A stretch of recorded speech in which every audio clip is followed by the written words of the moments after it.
Someone was at the door.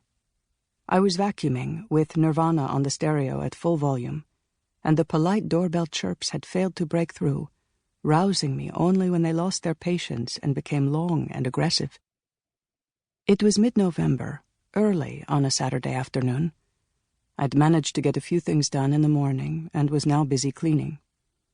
I vacuumed the couches and the hardwood floor, my ears bursting with the hollow roar of air and the reverberating music, a monotonous screen of white noise that somehow imbued me with calm. I was free of thoughts as I wielded the suction hose to root out dust and cat fur, entirely focused on the reds and blues of the rug. I snapped out of it when the vacuum sigh subsided, just as the song was whispering its last sounds. In the 3 or 4 second gap before the next track, I heard the sharp, insistent doorbell chime. Like a deaf person who suddenly regains her hearing, I had trouble finding language. "Rak," I stuttered in Hebrew at the door. "Rak rega." Then I corrected myself as I glanced suspiciously at the clock. "Just a minute." It was 1:30 in the afternoon, but the bleak grayness outside made evening seem near. Through the steamed-up windows looking out from the 12th floor to the corner of 9th Street and University Place, I could dimly make out the respectable buildings of Fifth Avenue and a strip of low sky that gleamed like steel, squeezed in above the smoking chimneys. The bell rang again, but stopped a moment after I turned off the music. "1 minute, please." I quickly scanned my reflection in the hallway mirror. Lopsided ponytail, dusty t-shirt and sweatpants, gym shoes, and flung open the door. 2 men in their 40s wearing business suits and dark ties stood outside. The one on the right held a document case under his arm and was a head taller than the one on the left, who stood facing me like a cowboy about to draw, or as though he were holding an invisible suitcase in each hand. The impatience conveyed by the right one's bony fingers tapping on his black leather case, and the relief on the cowboy's fleshy face, testified to the long minutes they had been waiting at the door.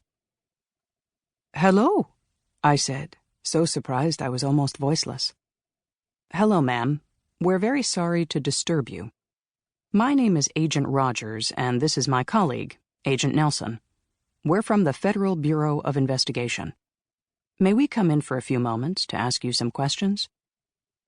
It was the one on the left talking, the gunslinger. His suit looked 2 sizes too small for his dense, solid body, and he spoke with a smooth inflection that stretched out the words and elongated the ends of syllables as if he were chewing on his tongue. I was frozen, unable to take in the names and titles, nor did I understand the meaning of what he had said until his tall partner, with demonstrative impatience and an unreadably steely expression, reached into his inner coat pocket and pulled out something I had only ever seen in movies and TV series: a gilded, embossed police badge. I must have murmured something, surprised, somewhat contrite, and blinked. And in light of my stunned, deaf-mute response, they assumed I had trouble speaking English. The tall one looked over my head, surveying the apartment, and my momentary suspicion that they thought I was the cleaner was reinforced when the bully continued, louder this time. "Just a few questions, please. We'd like to ask you a few questions." He accentuated his words the way one might speak to a small child, unrolling each syllable. "Is it all right for us to come in?" My embarrassment, and perhaps my affront, roughened my voice. I could hear the tremor underscoring my accent. "May I please know?" I cleared my throat. "I'm sorry, but could you tell me why, please?" I recognized a flash of relief in the cowboy's eyes. "You'll understand very soon," he said, resuming his authoritative tone.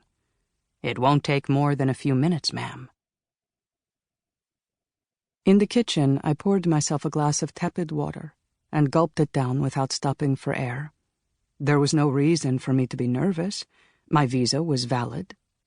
But still, the fact that they were sitting there in the living room, waiting for me to come back so they could interrogate me, was enough to make me anxious. I took 2 more glasses from the cabinet and wondered whether to call Andrew. He was a friend from back in Israel, from when we were 19, and I could ask him to come and confirm that he knew me. But even trying to figure out what I would tell him on the phone was enough to make me thirsty again.